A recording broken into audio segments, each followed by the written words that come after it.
मानचित्र अध्ययन BA first year.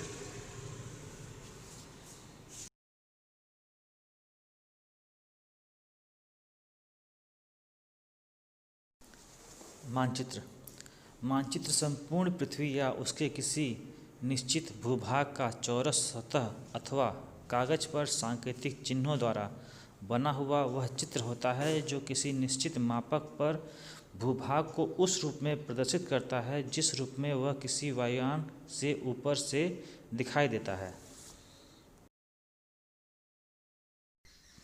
मानचित्र की परिभाषा के आधार पर ही हम लोग मानचित्र की विशेषताओं को समझेंगे। सबसे पहला, मानचित्र किसी चौरस सतह पर बनाया जाता है, जैसे कागज, कपड़ा इत्यादि। वर्तमान समय में मानचित्र निर्माण के लिए कागज अथवा कपड़ा लगा हुआ कागज प्रमुखता से प्रयोग में लाया जाता है। इसको समझिए, अगर किसी गोल सतह पर बनाया जाएगा तो ग्लोब हो जाएगा, ठीक। मानचित्र हमेशा समतल सतह पर बनाया जाता है जो कागज या कपड़े का होता है। मानचित्र में सभी प्रमुख प्राकृतिक आकृतियाँ जैसे नदी, पर्वत, झील इत्यादि को भी दिखाया जाता है, ठीक। इसी प्रकार कृत्रिम आकृतियों जैसे भवन, नगर, रेलवे लाइन, पुल इत्यादि का प्रदर्शन निश्चित सांकेतिक चिन्हों द्वारा किया जाता है। सांकेतिक चिन्हों के बारे में आगे आपको बताया जाएगा। इन सांकेतिक चिन्हों को भारतीय संरक्षण विभाग देहरादून द्वारा बनाया जाता है। मानचित्र तीसरा है, मानचित्र किसी निश्चित मापक की सहायता से बनाया जाता है, अर्थात मानचित्र पर दिखाए गए सभी आकृतियों के बीच की दूरी तथा भूमि पर उन्हीं आकृतियों के बीच की दूरी एक समान अनुपात में होती है। जैसे मान लीजिए आप लोग फ़ोटो खींचते हैं अपना, और आपका शरीर अगर टेढ़ा मेढ़ा आ जाएगा तो वो अच्छा नहीं दिखता है, वो कैमरे के लेंस की गड़बड़ी की वजह से होता है।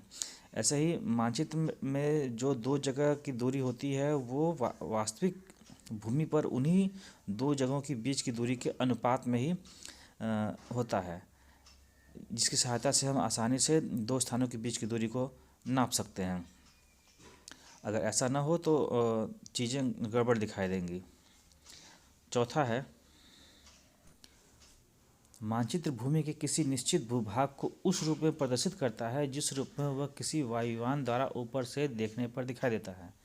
क्योंकि मानचित्र उपग्रहों और वायुयान या हेलीकॉप्टर द्वारा लिए गए या मौसमी गुब्बारों द्वारा लिए गए चित्रों के आधार पर बनते हैं, इसलिए वो ऊपर से वैसे दिखाए मानचित्र उसी तरह दिखते हैं जैसे कि आसमान से देखने पर या वायुयान से देखने पर वो ज़मीन दिखती हो। मानचित्र का महत्व। मानचित्र के सहारे हम कई कार्य कर सकते हैं, जैसे मानचित्र पर अपने तथा शत्रु की स्थिति को जानना, एक स्थान से दूसरे स्थान की दिशा एवं दूरी को जानना, भूमि पर स्थित विभिन्न प्राकृतिक एवं कृत्रिम आकृतियों के बारे में जानना तथा दो स्थानों की परस्पर दृष्टिगोचरता जैसे कई चीज़ें हम मानचित्र के सहारे जान सकते हैं। मानचित्र के प्रकार। मानचित्र दो प्रकार के होते हैं, एक मापक के आधार पर मानचित्र, दूसरा है उपयोग के आधार पर मानचित्र।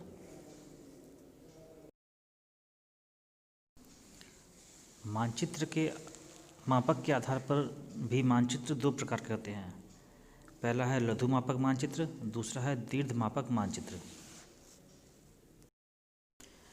दीर्घ मापक मानचित्र, इसमें मापक छोटा होता है। ऐसे मानचित्र को अपेक्षाकृत छोटे क्षेत्रों को प्रदर्शित करने के लिए बनाया जाता है। इसमें भौगोलिक सूचनाएं अपेक्षाकृत अधिक और स्पष्ट होती हैं, जैसे 1 सेंटीमीटर बराबर 200 मीटर कथनांक वाले मानचित्र दीर्घ मापक मानचित्र कहे जाएंगे।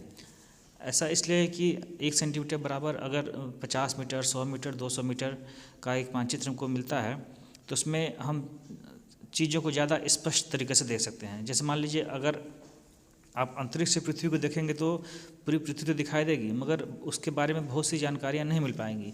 मगर वहीं आप छत पर से नीचे देखेंगे तो आप ज़्यादा चीज़ों को ज़्यादा अच्छी तरह पहचान पाएंगे, उनके बारे में समझ पाएंगे और जान पाएंगे।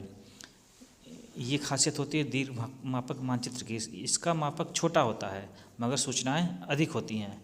वहीं लघु मापक मानचित्र में इसका उल्टा हो जाता है।